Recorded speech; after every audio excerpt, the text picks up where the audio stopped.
문재인 대통령은 15일 SK바이오사이언스에서 열린 신종 바이러스 백신 치료제 개발 현장 간담회에 참석하여 내년 백신 개발 완료를 기다려달라고 말했습니다. 신종 바이러스의 추가 확산을 막는다는 것은 이제 불가능한 일인지도 모릅니다. 한국에서조차 추가 확진자가 연일 발생하고 있는 가운데 우리에게 남은 마지막 희망은 백신과 치료제일 것입니다. 현재 전 세계에서 전례 없는 규모와 속도로 백신 개발이 이뤄지고 있으며 문재인 대통령 또한 SK바이오사이언스 연구소를 방문해 백신 치료제 개발 상황 점검에 나섰습니다.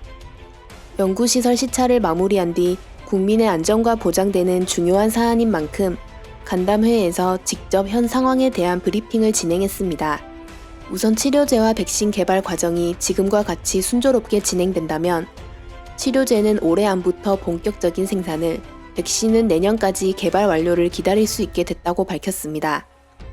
우리 국민의 60%인 총 3천만 명 분량의 백신을 우선 확보할 계획이며 이는 지난 9개월 동안 밤낮 없이 기업 연구진들이 연구개발에 매진한 덕분임을 전했습니다. 연구진의 노력 덕분에 세계적 기업들의 치열한 경쟁 속에서 우리나라도 백신과 치료제 개발에서 상당한 성과를 내고 있음을 강조했으며 임상시험에 참여한 국민들에게도 감사의 뜻을 아끼지 않았습니다. 현재 치료제에 대한 임상시험 승인을 받은 국내 업체는 9곳이고 이들이 진행하고 있는 임상은 12개입니다. 개발 속도가 가장 빠른 업체는 셀트리온으로 바이러스를 무력화시킬 수 있는 항체를 이용한 CTP59를 개발 중입니다. 대웅제약은 지난 8일 치료제 DWRX-2003의 니클로사마이드 성분에 대한 임상 일상을 승인받았는데 니클로사마이드는 현재 구충제로 사용하고 있는 성분으로 바이러스의 침투와 배출을 모두 억제할 수 있는 것으로 알려져 있습니다. 이외에도 GC 녹십자, 부강약품, 엔지캠 생명과학, 신풍제약, 종근당, 크리스탈로믹스, 제넥신 등이 치료제 개발에 몰두하고 있습니다. 백신의 경우 SK바이오사이언스를 비롯해 제넥신, 진원생명과학 등이 개발에 박차를 가하고 있습니다. 해외에서 진행되고 있는 백신 개발도 아직 이렇다 할 성과가 없는 상태입니다. 지난 12일 로이터 통신은 미국 제약업체 존슨앤존스가 자사에서 개발 중이던 백신에 대한 마지막 임상을 돌연 중단했다고 보도했습니다.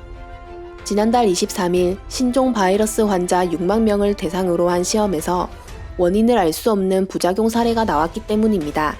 존슨앤존슨의 백신 개발은 최대 규모의 임상을 진행한다는 점에서 더욱 정확하고 객관적인 결과를 얻게 될 것이라는 기대를 받고 있었으며 올 연말이나 늦어도 내년 초에는 마지막 임상 결과가 나올 것으로 전망되고 있었습니다. 또한 10억 회의 분량을 생산할 계획으로 주목받았으나 원인을 알 수 없는 부작용으로 인해 모든 개발 절차가 잠정 중단된 상태입니다. 중국은 현재 백신 4종을 개발해 임상 3상을 진행하고 있습니다. 중국 외교부는 백신을 합리적 가격으로 전 세계에 제공할 것이라 밝혔으며 무상 원조를 포함한 각종 방식으로 개발도상국에 백신을 먼저 제공할 것이라고 덧붙였습니다. 그런데 아직 임상이 완전히 완료되지 않은 이 백신을 정부 공무원, 회사 임직원 및 그 가족들에게까지 접종한 것으로 밝혀졌습니다. 지난달 26일 뉴욕타임즈에 따르면 중국 보건당국이 백신의 긴급 사용을 승인해줬고 검증되지 않은 백신을 수십만 명이 맞은 것으로 알려졌습니다. 전문가들은 치명적인 부작용이 일어날 수 있을 뿐만 아니라 접종자들이 백신을 맞았다는 이유로 방역의 긴장을 늦추면 지금보다 더 큰 바이러스 확산이 일어날 수 있다고 주장했습니다. 실제로 바이러스의 종식을 선포한 중국에서 이달 11일 청도에서 다시 집단 감염이 발생했고 이로 인해 중국은 다시 방역 전시 상태에 돌입한 상태입니다. 이렇게 백신과 치료제의 개발은 한국뿐만 아니라 전 세계가 절실히 기다리고 있는 상황입니다. 문재인 대통령은 정부가 끝까지 지원하여 반드시 백신과 치료제를 개발할 수 있도록 돕겠다고 강조했으며 백신을 개발 중인 최태원 SK그룹 회장 역시 백신 개발에 역량을 집중하겠다며 성공에 대한 의지를 보였습니다. 만약 한국에서 백신과 치료제가 개발된다면 이는 우리 국민들에게 큰 힘과 자부심을 가져다 줄 것입니다. 정부와 민간 기업이 개발에 더욱 집중할 수 있도록 우리 국민들도 각자의 위치에서 할 수 있는 최선의 방역 수칙을 지켜나가야 할 것입니다. 이상 타임투브였습니다. 시청해주셔서 감사합니다.